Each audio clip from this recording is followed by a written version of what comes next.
It's time for the Braniac Minute. Get ready. Here's your host, John Boyce. And now for the second and final part of the legend of the Bell Witch.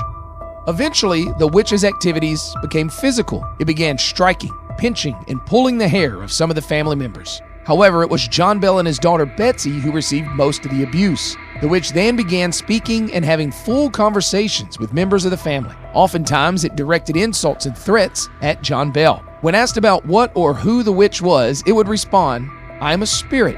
I was once very happy, but I have been disturbed, and now I'm unhappy." Some of the family's neighbors and friends experienced unusual encounters with the witch as well. One incident involved a family friend named William Porter, in which he supposedly grabbed a hold of the witch and attempted to throw the invisible entity into the fire. He was unsuccessful. The massive weight and terrible odor of the witch were too much for him to bear. After 3 years of nonstop attacks and harassment, John Bell's physical health started to decline.